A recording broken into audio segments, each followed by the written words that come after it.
Good day, everyone. My name is Joshua Bennett, and today I'm presenting my thesis proposal titled Art as Activism, Strategic Communication in African American Visual Arts. I am conducting this research under the guidance of my thesis advisor, Dr. Yao. This project combines my passion for art, fashion, media, and African American history, and explores how visual art functions as a form of strategic communication. This thesis explores how African American visual artists have used their work as a tool for activism, persuasion, and identity construction.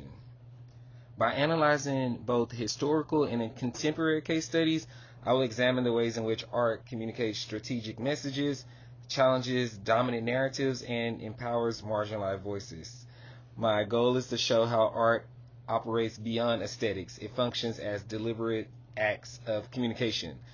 For instance, one of my favorite pieces is the play by Ernie Barnes, and this seems like a beautiful piece of artwork that it invokes a lot of mystery, and we're wondering what are the characters doing in the art piece, and the movement is captured very well, and the silhouettes and the bodies and the colors are very vibrant, but I think mostly it's evoking the idea of black and African American culture in that time period, where although there was a lot of stress and there was a lot of oppression, there was also moments where black people can be normal, and there was a normalized existence amongst each other, and history doesn't really reflect those normal moments. It's the history always talks about the issues that African Americans face, but I think a lot of artists,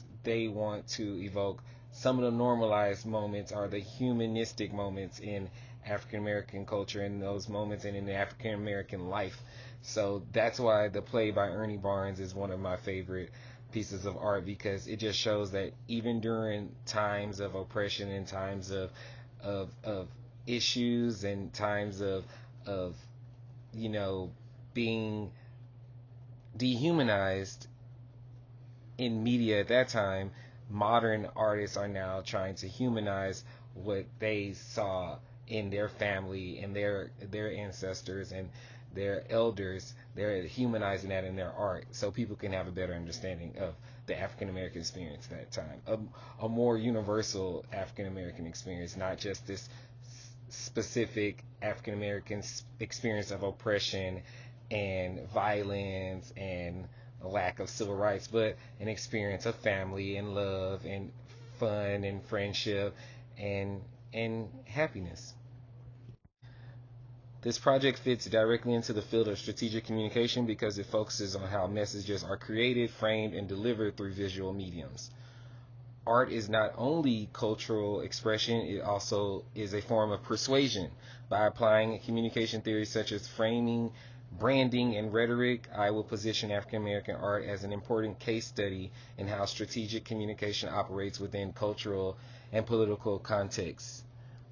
And this piece is The Embrace by Hank Willis Thomas in 2023, and this sculpture is saying a lot, but I will let the viewers determine what this sculpture means to them. But for myself, it's a sculpture that is communicating strength and togetherness, but it's also communicating compassion. It's communicating the struggle, but it's also communicating perseverance. The research guiding this thesis is shaped by three main questions. First, how are African American artists use visual arts as a form of strategic communication? Second, what rhetorical strategies are embedded in specific works of art? And third, how does art function as both activism and cultural branding? These questions provide a clear framework for the direction of my analysis. A great example of one of these pieces is Jacob Lawrence painting The Library, and other library-themed works hold deep significance for several reasons. They reflect the artist's personal history and, in Jacob's case, his dedication to telling the story of the African American experience. Lawrence's memories of high school, as he stated, was not as pivotal as he wanted it to be. He didn't study seriously at the time, and there wasn't an access to education on African American history. And the painting celebrates libraries as what he found later on as an accessible space for Black communities to discover their history and heritage. And for Lawrence, depicting Black people actively pursuing knowledge was a way to counter their historical erasure and insert their importance within the larger American story. It visualizes the intellectual labor of the community. So it's his way of saying that African Americans are very intelligent and they want to learn about their history, and in a way this is a tool to say that there should be more importance placed on libraries in African American communities, and how there could be like a knowledge drought or a knowledge desert in certain communities because there's not a place for self-discovery and self-expression.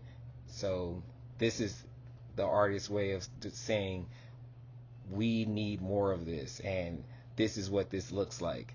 And it's a very beautiful painting because it also evokes kind of some cubism, and it's really, abstract, but it also is very powerful because you can see the figures, and I like how the artist places the figures in a square formation, so it's very perimeter-ish, and it evokes this sense of everyone's learning, but they're all in their own world. They're all at different angles, and that in my opinion is the definition of like being in a space and learning about yourself and feeling isolated while also still feeling a part of something.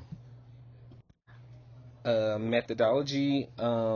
My methodology is divided into phases. In phase one, I will conduct a historical and theoretical review. This includes analyzing literature on strategic communication, semiotics, and visual rhetoric, while also studying African American art movements such as my favorite, the Harlem Renaissance, the Black Arts Movement, and the Civil Rights era and its culture.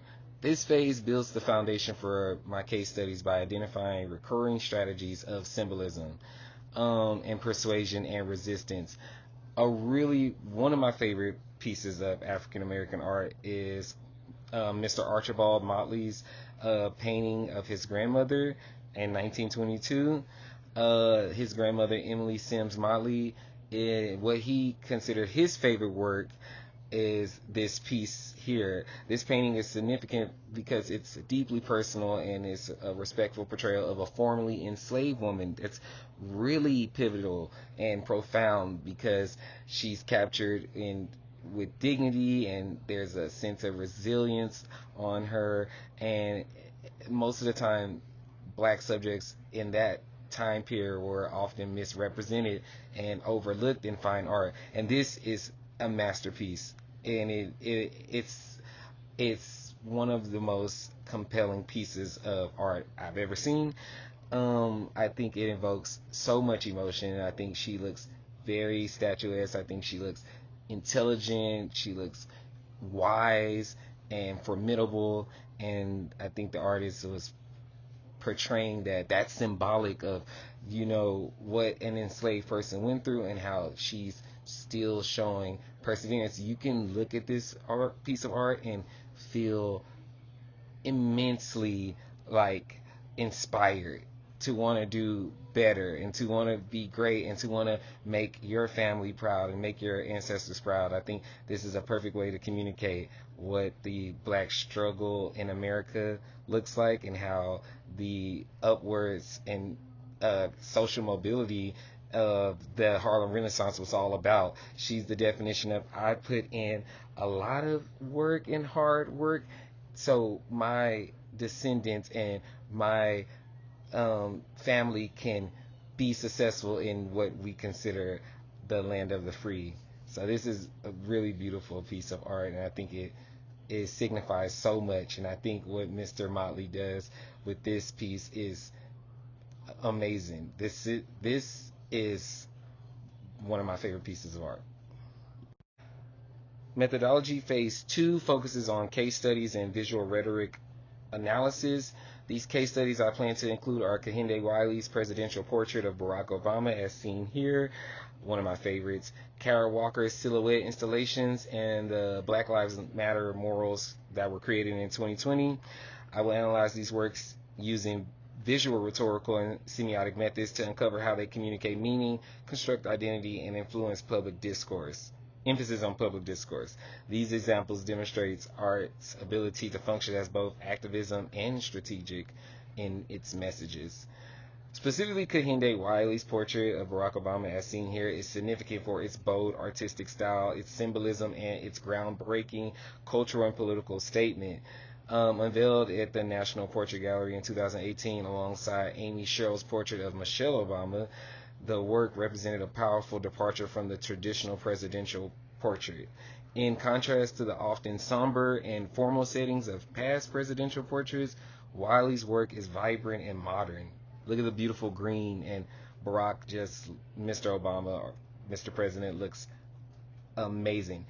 The surreal, dense foliage backdrop and Obama's unbuttoned collar offers a sense of warmth and openness that reinterprets the traditional symbols of presidential power.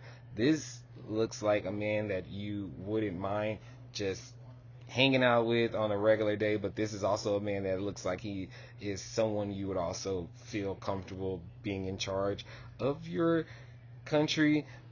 Politics aside, this is a very amazing piece of artwork, and I think the colors and the way that Barack is sitting down and how he's not so uptight like in past presidential portraits, but he's actually just kind of in a relaxed sitting state. This shows that this is like where his message was as a president and what message he was trying to convey, and the author captures it perfectly. I think this is a great example of Mr. Obama's term, and I think this is really beautiful, especially the green plants in the back and the flowers, which I think are I'm not sure, but I think it might be the city's flowers, the official Chicago's flower, or the flower for Illinois. But this is very beautiful. Theoretical framework. My theoretical framework draws from several key scholars. Roland Barthes' theory of semiotics helps explain how meaning is constructed through symbols. Sonia Falk's theory of visual rhetoric positions images as persuasive text. And Brent Hayes Edwards' work on diaspora highlights how cultural messages travel across borders. And cultural critics like Bell Hooks and Kobina Mercer frame art as a site of resistance and representation. Together, these perspectives provide the intellectual tools to interpret art as strategic communication. My literature review reveals several key themes. Edward Bernay's ideas about propaganda and persuasion connect to how art influences audiences. And Bell Hooks reminds us that art is always political, especially for marginalized communities.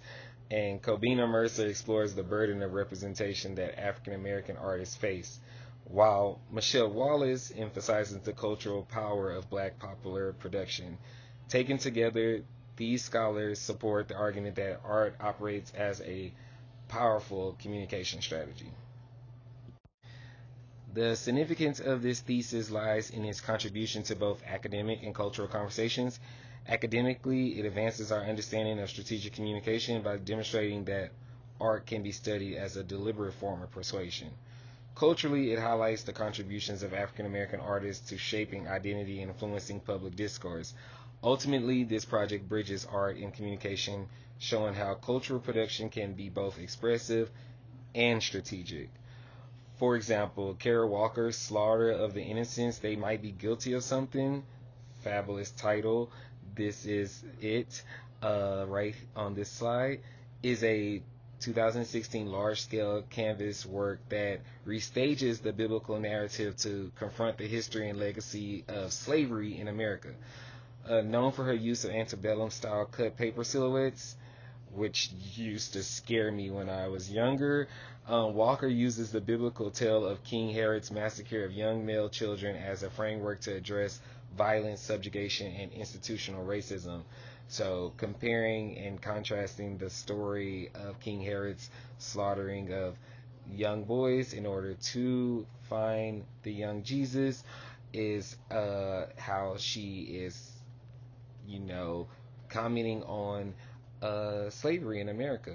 And I think it's a really unique comparison, and it's a very different perspective, but I think it is extremely influential, and it evokes nightmarish images. So I think she's really selling the idea of slavery in America as being a very brutal and almost, you know, biblical and dark period in history, and using the biblical narrative of King Herod's massacre, and you know, the juxtaposition of slavery. This is pretty unique. And when I used to look at these images in college, they were frightening. It reminds me of some of those images from early pre-Civil War era silhouettes. I can't think of the artists who used to do those silhouettes in that time, but I think that Miss Walker does an excellent job with evoking that kind of dark period in American history, and she does it very well. In conclusion, my next steps are to continue refining this research with guidance from Dr. Yao, finalizing my case studies, and completing the full analysis. This thesis will then be developed into a defense-ready project. Thank you so much for your time and attention, and I look forward to your feedback and discussion.